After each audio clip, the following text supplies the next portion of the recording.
Hello, everyone. What I want to talk about today is putting your client at ease.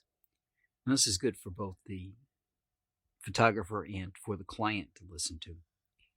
So, when you think of something like a mall type situation, or somebody just comes into your studio and they sit down for their photo session and that's it, one thing we as photographers have an advantage for when we don't do these types of uh, cookie cutter or mini session type things is we have the opportunity to get to know our client. For example, is there something that they like to do as a hobby? Are they a gamer? Do they paint? What is it that they like to do? Now, some people will feel uncomfortable talking about certain things, and that's fine. That's why it's a good thing to get some of this out up front before the session, because you don't want to set your client at disease during the session. You want them to be at ease. So when you're having those initial conversations with the client to set up the shoot and to get ideas of what they want in the shoot, one of the things to do while you're doing that is to get to know your client. Because if you know your client and they look like they're feeling a little uneasy being in front of the camera, and let's face it, a lot of people feel uneasy in front of a camera, this will give you something to talk about that will allow them to take their mind off of the session and allow you as a photographer to get better, more realistic pictures. These will be smiles that aren't forced. How many people remember the day of what now is a joke for people to stand in front of a camera and say, okay, everybody say cheese, and how forced that looked because there was no real emotion behind the smile. Forced smiles that have no emotion behind them are noticeable. But if you can talk to your client, if you can get to know what it is that they like about themselves, what they don't like about themselves, what their hobbies are, what their life is like, and I'm not talking about being intrusive and I'm not talking about being nosy. I'm just talking about being able to connect with your client on a human level, on a more personal level.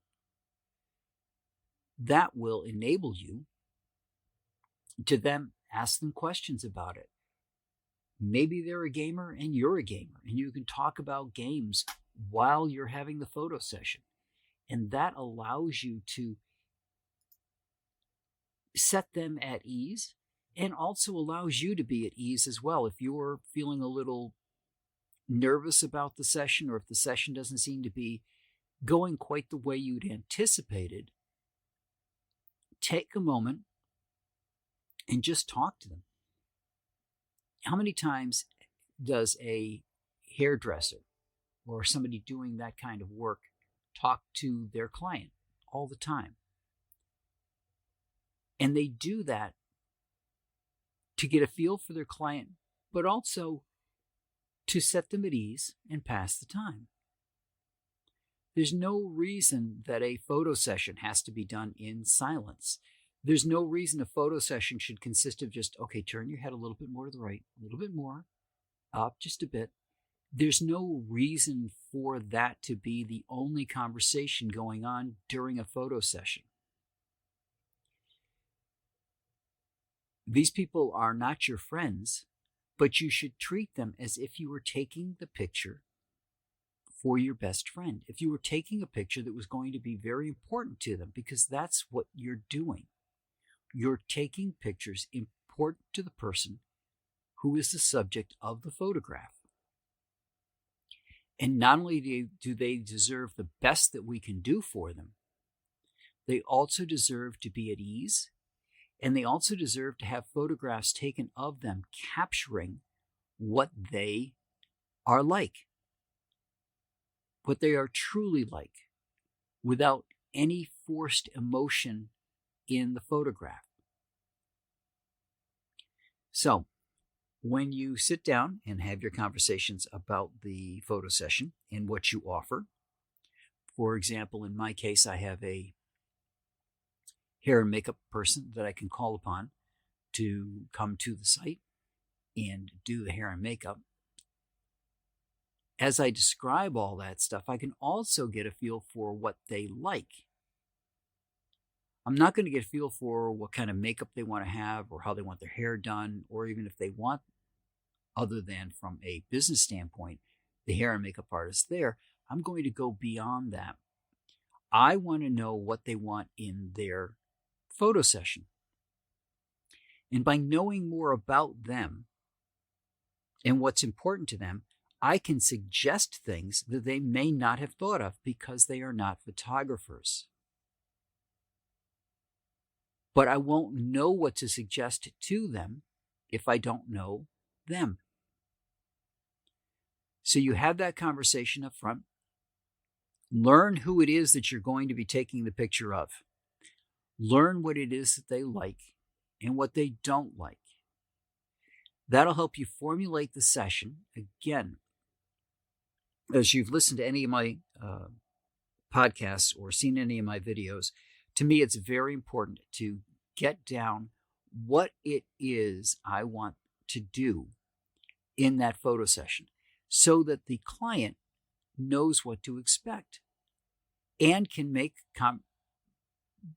changes or suggestions so that is personalized to them. That way they can see things that through my eyes, if you will, of how the session wants to go, and I can see things through their eyes as the focus of the session as to what they want to get. This allows us to work together to create a better session overall and to come up with some really, really good pictures. It's also a good time to talk about a little bit of what they're looking to do with the photographs. Are they going to be framed? Are they going to be big wall art? Is it going to be a book? Because that also gives you kind of insight into the person.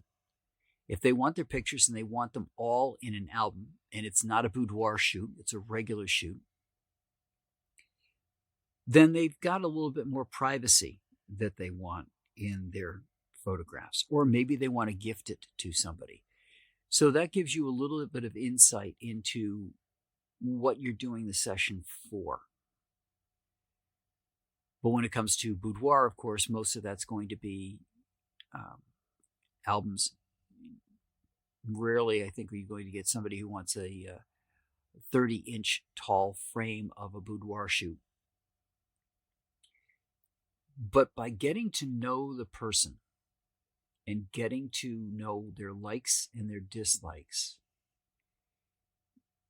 you know what topics to talk about. You may see signs earlier than normal of when they are feeling discomfort. And you may be able to easily ease them back into the photo shoot, to take their mind off of what's going on, to get them back into a happier mindset, and to capture those photographs that really capture them, because those forced smiles, those forced emotions are not your subject. You want your subject at ease, and you want your subject to be showing their true emotions during the shoot. And I think in order to make a valuable shoot for a client, you have to take these steps. And that's what I got for you guys this week, and I will talk to you all next week.